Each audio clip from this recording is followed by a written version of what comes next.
Let me ask you something. And I want you to answer honestly from that quiet, honest place inside you. Have you ever sat in a room full of people, understood every single word being said around you in English, and still chose to stay silent?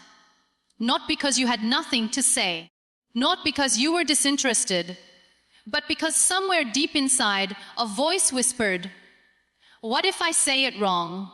What if they laugh? What if my accent gives me away?" And let me ask you something. And I want you to sit with this question, really sit with it, before you rush to answer.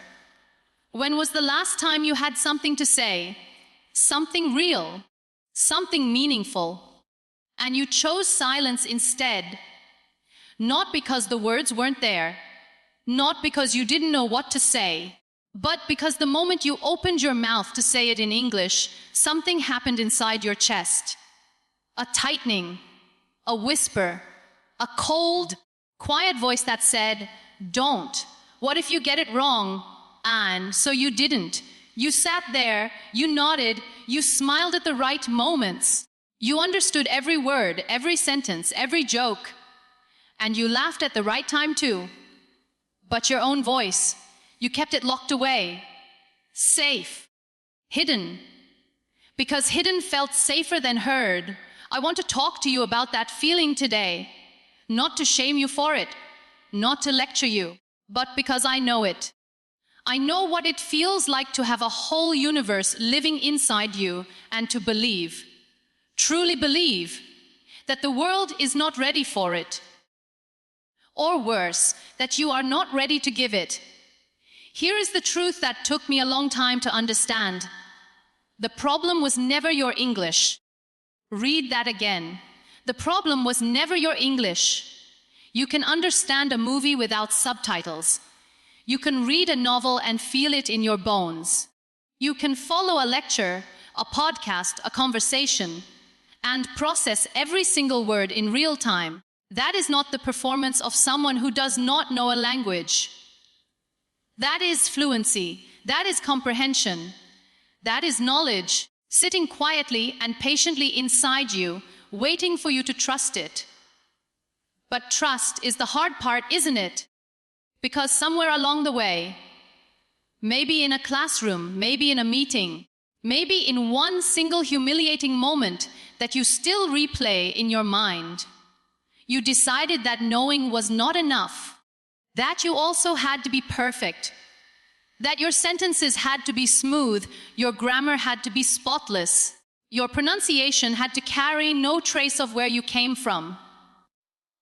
And the moment you decided that, you handed fear the key to your voice. Fear is patient. Fear is clever. Fear does not show up dressed like a villain. It shows up dressed like caution. It tells you to wait a little longer, to practice a little more, to prepare until you are absolutely ready. And it sounds so reasonable. It sounds so responsible. But the years go by and the waiting never ends because fear keeps moving the finish line. There is always one more thing to fix, one more mistake to correct, one more reason to stay quiet just a little while longer. And so people spend years, entire years of their lives, understanding everything and saying nothing, sitting in the back of rooms they deserve to lead, staying silent in conversations they could transform, watching opportunities walk past them because the fear of sounding imperfect felt bigger in that moment than the cost of staying invisible. But here is what fear never tells you. It never tells you that every single person you admire, every confident speaker, every articulate professional, every person whose English you envy, was once exactly where you are. Every single one of them had a first sentence. And that first sentence was messy. It was uncertain. It had a pause in the wrong place, or a word that didn't come out right, or an accent that felt too thick, or a grammar mistake that made someone glance sideways. And they felt it. That same tightening in the chest. That same heat rising in the face. That same urge to disappear. The only difference is that they spoke anyway. They let themselves be imperfect in public. They accepted that discomfort as the price of growth. They understood, maybe without even being able to put it into words, that you cannot build confidence in silence. Confidence is not something you find before you begin. It is something you build by beginning over and over again, even when it is uncomfortable, even when it is scary, even when every part of you is screaming to stop. I want you to close your eyes for a moment, just for a moment. Think about the first language you ever spoke.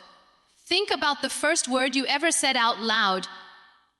Not in English, but in the language your mother used when she called you for dinner. The language your father spoke when he told you he was proud of you. The language of your streets, your prayers, your childhood fights, your first heartbreak. The language that lives in your bones before your brain even has a chance to think. Now open your eyes. That language, that beautiful, layered, living language, shaped the way your mouth moves. It shaped the rhythm of your breath when you speak. It shaped the music of your sentences. The weight you put on certain syllables, the way your voice rises at the end of a question or softens at the end of a thought. And when you speak English, all of that comes with you. Every bit of it. Your history travels in your tongue. Your roots echo in your vowels. Your entire journey as a human being is woven into the way your voice sounds when it enters a room. And someone told you that was a problem. Someone, a teacher, a colleague, a stranger, maybe even a version of yourself that had absorbed too much of the world's cruelty, looked at the most intimate, personal, irreplaceable part of you and called it a flaw, called it something to fix, something to sand down and smooth out until it no longer sounded like you, until it sounded like someone else entirely, someone without a homeland in their voice, someone without a story in their syllables. And I need you to understand how deeply, profoundly wrong that is, because here is what an accent actually is. It is evidence. It is proof that you did something extraordinarily difficult. You stepped outside the language you were born into, and you reached for another one. You rewired your tongue. You trained your ear. You sat with confusion and frustration and embarrassment, and you kept going anyway. You built a bridge between two worlds, and you walk across it every single day. That is not weakness. That is one of the most remarkable things a human mind can do. And the trace it leaves behind, that beautiful, undeniable trace of where you came from, is not a mistake. It is a mark of courage. Think about the voices that have moved you most in your life. Think about the speakers, the leaders, the teachers, the storytellers whose words stayed with you long after the room went quiet. Were they all the same?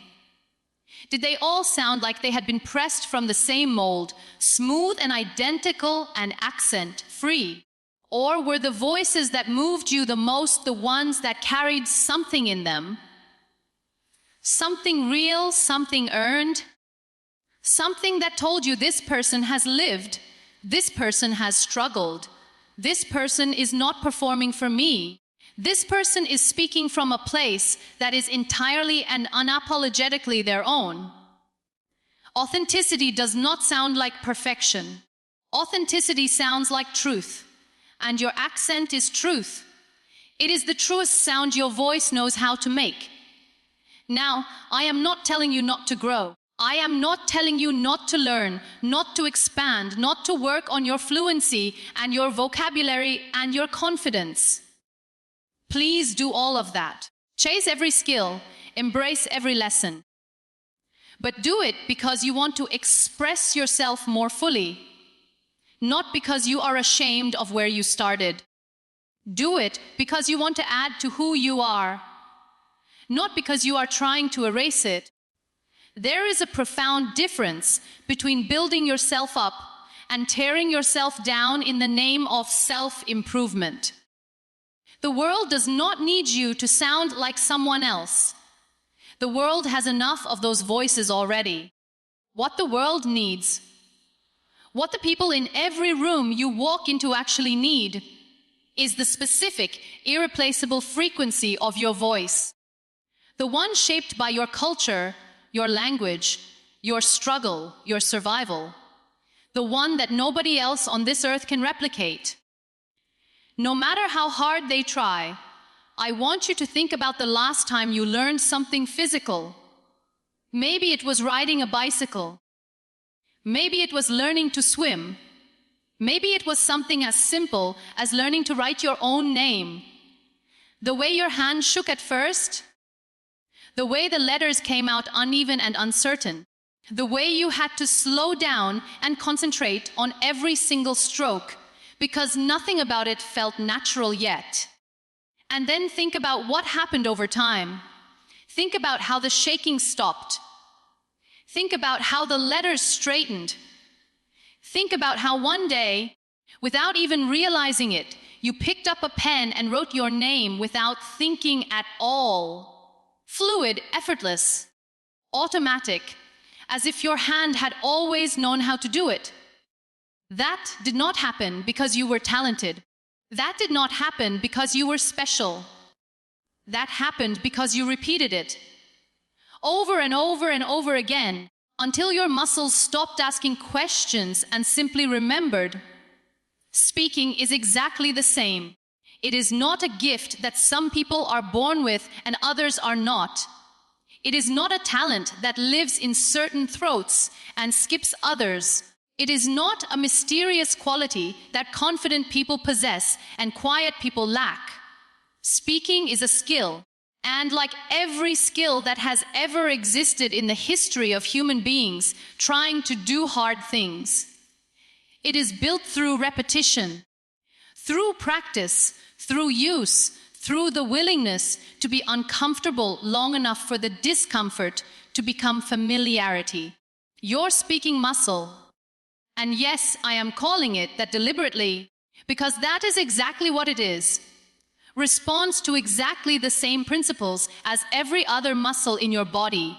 Use it and it grows. Challenge it and it strengthens. Push it past its comfort zone and it adapts. But neglect it. Protect it too carefully. Keep it too safe. Refuse to put any weight on it, and it weakens. It shrinks. It becomes so unaccustomed to being used that even the smallest attempt feels enormous. And this is what silence does to you. This is the thing that nobody talks about when they talk about staying quiet out of fear. They talk about the opportunity you missed in that meeting. They talk about the impression you failed to make. But they rarely talk about what happens inside you every single time you choose silence over speech. Every time the moment comes, the moment where your voice could have entered the room, and you pull it back, you are not just missing an opportunity, you are training yourself. You are teaching your brain and your body that speaking is dangerous, that the risk is too high, that staying quiet is the correct response to that particular kind of fear. And your brain, which is extraordinarily good at learning patterns, takes note. It files it away. And the next time a similar moment arrives, it reaches for the same answer even faster. Silence, safety, retreat. This is how the habit of silence builds itself. Not in one dramatic moment of defeat, but quietly, gradually, almost invisibly, one swallowed sentence at a time, one held back question at a time, one nodded agreement that was actually a buried disagreement, kept inside because the fear of speaking felt bigger than the need to be honest. And then one day you look up and realize that silence has become your default. That speaking, especially speaking in English, especially in front of people who seem more polished or more fluent or more at ease. Feels like climbing a mountain that you used to think was a small hill. And you wonder when it got so steep. You wonder when you got so far from the person you thought you were going to become. But here is what I need you to hold on to. Muscles that have weakened can be rebuilt. This is not a door that closes. This is not a window that shuts forever. The body and the mind have an extraordinary capacity to recover, to relearn, to come back from long periods of stillness and find strength again. But only if you start, only if you decide that today, in this moment, you are going to put some weight on that muscle. It does not have to be a grand gesture. It does not have to be a speech in front of a crowd or a perfectly constructed argument in a boardroom. It can be one sentence, one question you ask out loud instead of Googling in secret, one opinion you offer in a conversation instead of keeping it folded inside your chest, one moment where you choose the discomfort of speaking over the false comfort of silence. Because every single time you open your mouth, even when the words come out tangled, even when the grammar is not quite right, even when your voice shakes in a way you wish it wouldn't, you are doing something powerful. You are telling your nervous system that this is survivable. You are showing your brain a new pattern. You are adding one more repetition to a muscle that has been waiting patiently and quietly for you to finally decide to use it. And repetitions add up. They always add up. The first time you speak will be the hardest. The second time will be slightly less hard. The 10th time will feel different from the first in ways you cannot yet imagine. The 50th time will carry an ease in it that will surprise you. Not because you have become someone else, but because you have finally become someone who speaks. I want to ask you something that might be uncomfortable. I want you to think about how long you have been waiting. Not waiting for a bus, or waiting for a call, or waiting for something external to arrive. I mean the other kind of waiting. The internal kind. The kind that has no clock and no deadline and no clear endpoint. The kind where you tell yourself, sincerely, genuinely tell yourself, that you will speak when you are ready. That you will open your mouth and let your English out into the world when it is good enough, when you are confident enough, when you have practiced enough, when the conditions are right and the moment is perfect, and you finally feel prepared in a way that you have not quite felt yet, but are absolutely certain is coming. How long have you been waiting for that moment? A few months, a year, several years. And in all that waiting, in all that careful, responsible, well-intentioned waiting, have you gotten closer to the version of yourself that speaks freely and fearlessly? Or has the gap between who you are and who you want to be stayed exactly the same, or quietly, almost imperceptibly, grown wider? I am not asking that to be cruel. I am asking it because I know what it is to wait for perfect. I know what it feels like to believe with your whole heart that perfection is a destination you can actually reach if you just prepare a little more, practice a little harder, wait a little longer. And I know what it costs. I know the price of that waiting. I know what you sacrifice on the altar of perfect every single day that you choose it over progress. Here is the thing about perfection that nobody tells you when you are chasing it. It is not a place. It is not a standard you reach and then plant your flag in and say, finally, I am here, I am ready, now I can begin. Perfection is a horizon. And a horizon, no matter how fast you walk toward it, stays exactly as far away as it was when you started. You can spend your entire life walking toward it, and never once feel the ground beneath it under your feet. Because it does not have ground. It is not real. It is a beautiful, convincing, deeply dangerous illusion that keeps you moving without ever letting you arrive. Progress is different. Progress is real. Progress has ground under it. Progress is the sentence you said today that you could not say last week. Progress is the conversation you stayed in for 5 minutes longer than you did last month. Progress is the mispronounced word that you corrected out loud instead of going silent and hoping nobody noticed. Progress is small. Progress is unglamorous.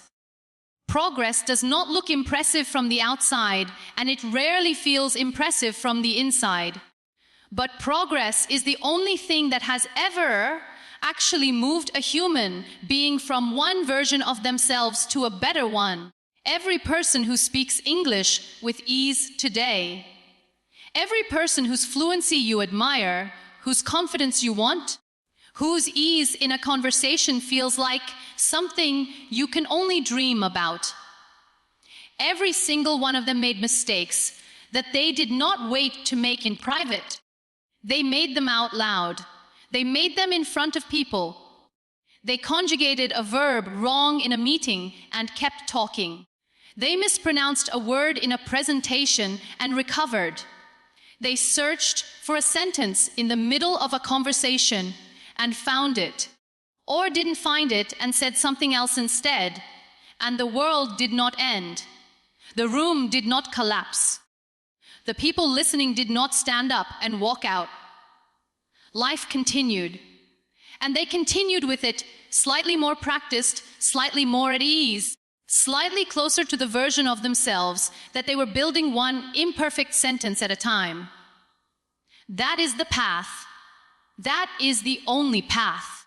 There is no other road to confidence except the one that runs directly through discomfort. There is no shortcut that bypasses the awkward stage and delivers you straight to fluency. The awkward stage is not an obstacle between you and speaking well. The awkward stage is how speaking well is built. It is not something you endure before the real journey begins. It is the journey, and every imperfect word you say out loud is not a sign that you are failing. It is proof that you are on it. So, I want you to let go of something today. I want you to loosen your grip on the idea that your English has to be flawless before it deserves to be heard. I want you to put down the weight of perfect, because it is heavy, it is exhausting, and it is not serving you. It has never served you. It has only ever kept you standing still in a life that is moving whether you speak or not. The conversations are happening. The opportunities are arriving and departing. The rooms are filling up with voices, imperfect, accented, stumbling, searching. Brave voices. And yours is the only one that is missing. Not because you don't have anything to say, not because your English isn't good enough, but because you decided somewhere along the way that a flawed version of your voice was worse than no version of it at all. And that is the belief I am asking you to examine today. That is the story I am asking you to question. Because on the other side of that belief, on the other side of the first brave, imperfect, unpolished sentence you allow yourself to say out loud is not judgment, is not laughter, is not the humiliation you have been quietly dreading. On the other side is growth. On the other side is the muscle getting stronger.